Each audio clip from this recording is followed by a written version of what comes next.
Hey everybody, it's Susan with Pumpkin Hill Stampers. Today I am going to put together for you an Eclipse card. I'm using the pre-foil embossed paper from the Cheers to Year suite, and I'm also using the Cheers to Use stamp set, both of which are retiring at the end of our Fall Occasions catalog, so that's January 2nd. I'm also going to use today our large number framelits and our new product called Brusho. These are watercolor crystals, so I'm going to experiment with those for you today as well. So this is a Stampin' Share, so I offer the product bundle, which I will have for you for a small fee while my supplies last, but being the end of the catalog season, I won't have very many, so if you want them, make sure you contact me soon. Okay, so let's go ahead and get started. I don't have a sample pre-made for you because I'm kind of doing this as we go, and we'll just get started. So the first thing I'm going to do is watercolor this paper with the new product, Brusho. So now the Brusho they say to use with our shimmer white or the watercolor paper, but I'm using it on the white designer series paper from this because I want that splash of silver to be in there. So I'm going to do it two ways. The first way I'm going to do it is I've got my spritzer full of water and I'm going to spritz my paper pretty generously. And then I've poked holes right through the top of the lid, so I flip it over and I tap it, and you might see as it hits the water on that paper, it starts to spread, kind of explode. So I'm just kind of putting it random. And then I've done the blue as well, so I'm going to flip this one over and add some blue to certain parts of the paper as well. Now I'm not looking to cover the whole thing necessarily. So as you can see, like over here, that where it picked up the water from where I spritzed it, it's starting to dissolve that color and spread it out. I want it to be a little more spread out, so I'm going to spritz it again with my spritzer, and you can see as it applies that water, the color kind of shoots around. So then you have to let it dry, obviously. Now some people have said that you can blot it. Hold on, I forgot my tissues to blot it. Okay, so if the color runs sufficiently for you the way you want it, and then you want to work with it right away, then you can just come in and blot the excess off. I wouldn't smear it, like rub it side to side. I would just go up and down with it. Otherwise your colors are likely to mix and blend, which, you know, if that's the effect you're going for, that's fine. But if you just want it to look like a splash of vibrant color, you would just want to go up and down, or just let it dry. So I'm going to set that one aside so that one can dry. Now, the other way you could do it, let me bring another piece in, is with your aqua painter. So this way you would want to be painting your water on. Now again, if you use the watercolor paper or the shimmer paper, the water will sit on top of that paper for a while. With this one, it's going to soak in pretty fast. So I'm going to do pretty thick painting of water here. Going to kind of trace those circles with my pen. Oopsie, I picked up some of the dust from the scrap mat underneath. Okay, so now that that's pretty thick, now I'm going to flip this over and just tap some of that color down. Now the fun thing about water on paper is you can really let it run where it wants to go. So this one is kind of staying within where I did the water on my circle of paint, my brush.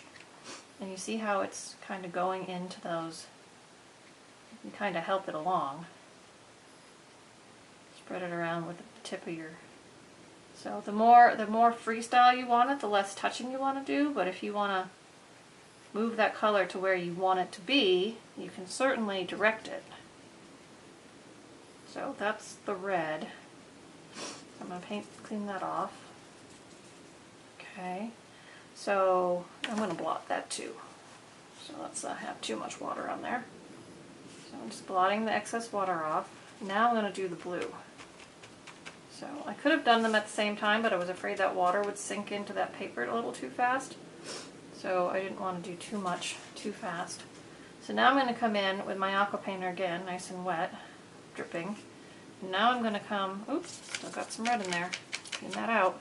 Alright, now I'm going to come in and apply more water. Oops, still got red in there. Put some more water down in these other sections. Well, I guess that red just wants to be everywhere, because if I just touch it, it picks it up again.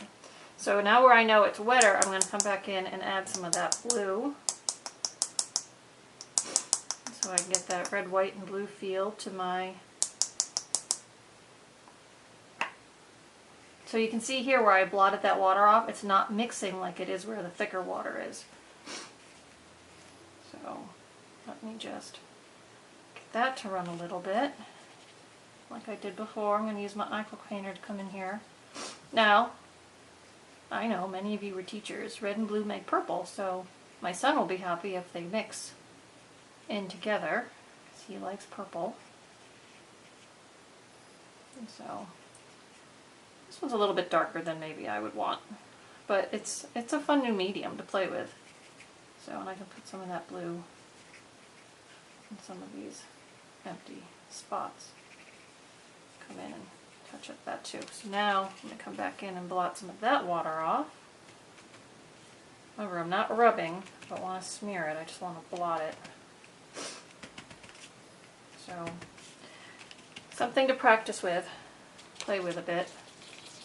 Always just keep painting your brush out until it's clear again. Alright, so 2 ways to use that. Applying the Brusho crystals with water. Alright, so because those really have to dry before I can work with them, I've done one ahead of time that is dry. Okay, so now I can still feel that some of those crystals are rough on there, but I'm not going to worry about it. Okay, so now we got to cut, for the Eclipse card, we want to raise up a die cut on top and then piece it back in like a puzzle piece. So I'm going to bring my Big Shot in. And make sure that's in the picture. Good. Alright, so let me roll this. Alright, so I'm going to put my dried piece down. And now I'm going to do my numbers. So 2, 0, 1, 8.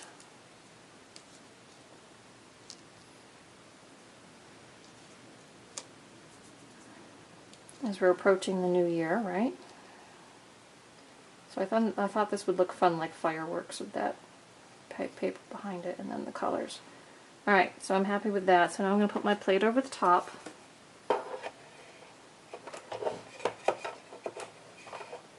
And hopefully run it through my Big Shot. Okay, good.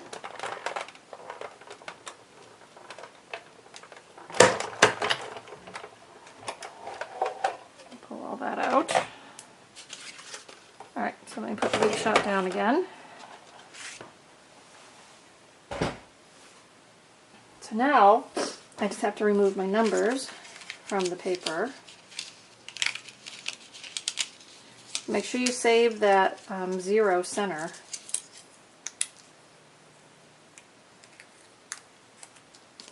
Or if you're doing letters and it has a center, you might want to keep the center. We'll see how this one goes together, if we use the center or not. Alright, so there's my numbers, 2018, which really would be kind of fun all on their own, with the way those are colored.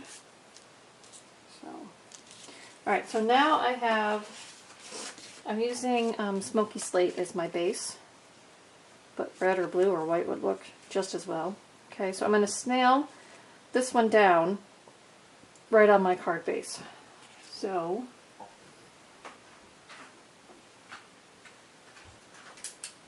just going to adhere that to my card front.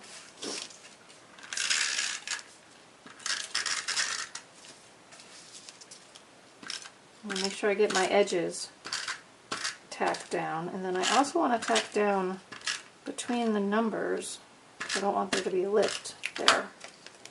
Alright, so here's my card base. Here's my cutout front, and I'm just going to position that on the card front there. I usually flip mine over to get it all adhered. Okay, so there's our card front. Now I'm going to use our mini dimensionals.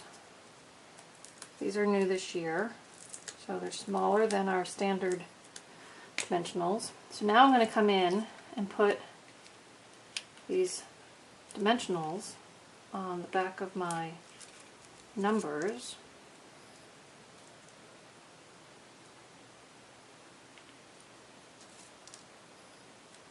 And that's going to pop them up off of the card base. And then you can also, if you want to, offset them a little to the right or the left to make it a little more obvious that they are popped up in that base. That pine card base color will show as well. Alright, so let's start with the 2.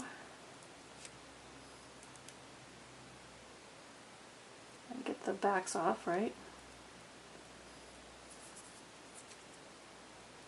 Alright, so here's our 2. So, like I said, if I want to go straight up and down, that's fine. I'm going to pull mine, a little up and to the right. So see, I offset it a little bit. So that's totally one of those, it's your card, make it your way kind of decisions. If you want them differently positioned on there, it's totally up to you. So my 0 came off. So now this is where you have to make the decision of whether we want to put this back in on the bottom and then have this up and over, and I think I'm going to. So I need to snail the center of my 0 back in, and then I will offset my O like I did my 2. Okay. And we've got our 1.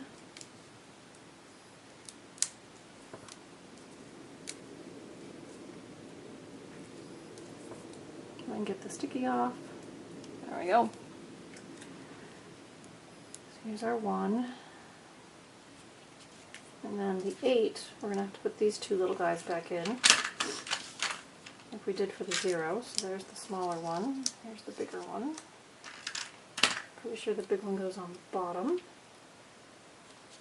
The little one goes in the top. Okay. And then 1. There. Alright, last one on. So up and over to the right a little bit. So there's our eclipsed card. So we can see some of the silver behind. It would look really cool if I had done it on metallic paper even. I think about that until just now. Okay, so there's that. Then I'm going to stamp